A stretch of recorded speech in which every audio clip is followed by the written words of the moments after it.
Dr Giusto, c'est mon vrai nom. Giusto, en italien, ça veut dire juste. C'est ce que l'on pourrait appeler un aptonyme, c'est-à-dire un nom qui convient parfaitement, comme un psychologue qui s'appellerait Dr Barjot ou un pédiatre Dr Moutard. Et aujourd'hui, je veux rendre justice au mot con, qui vient du latin cunus, qui signifie la fissure, le trou. Dès 1200, le con est utilisé pour parler du sexe féminin, ce qui est parfaitement logique étymologiquement, puisque pour bien visualiser le trou, il vaut mieux être cul nu. On en garde la trace dans l'italien coniglio, qui signifie le lapin, en référence au conduit que le petit animal creuse, mais aussi de façon intacte dans cunilingus, quand on veut dire donner sa langue au con, pas à la chatte. On risquerait de l'avoir dans la gorge. L'ancien provençal revendiquerait la paternité du mot. En effet, comment appelle-t-on un provençal administrant un cunilingus à une rousse?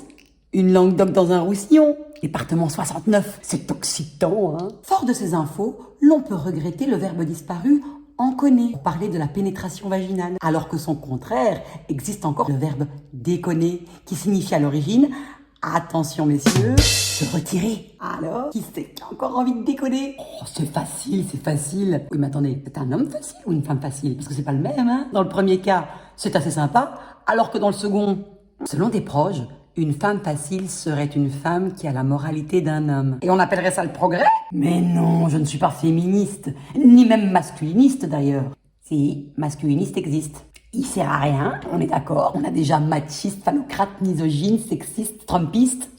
Mais il existe. Mais je ne demande qu'à être une gentlewoman, moi, vous savez. Pas de ma faute si ce mot n'existe pas. Et c'est pas Bec BD qui l'aurait inventé, hein. Le gars, il ne supporte pas les écrivaines et les autrices. Il qualifie ces mots d'immondes, d'horribles. C'est un peu exagéré, là, non? Elle est où, la brigade des mots?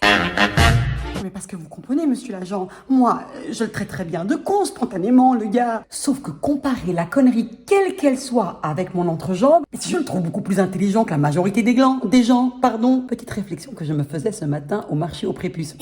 Alors, vive les nichons, vive les cons et surtout que vive les mots. Ils en disent tellement long. Et pour en finir avec les vrais sales cons, je vous rappelle qu'il existe déjà un mot dans le dico pour catégoriser cette catégorie d'hommes. Construit avec ce suffixe péjoratif on, peut-être à la base de la confusion originelle d'ailleurs, comme dans le mot souillon, haillon, cendrillon, il y a le mot couillon. La preuve que je suis pour les cons, promis. Je dis que si on abandonne mon con pour qualifier les couillons, eh ben je veux bien qu'on garde conne pour signifier les imbéciles de mon sexe. C'est un bon deal, non? Parce que finalement, la bêtise n'a pas vraiment de sexe. Alors chacun garde ses bijoux de famille. Et à lundi. Parole, parole, parole.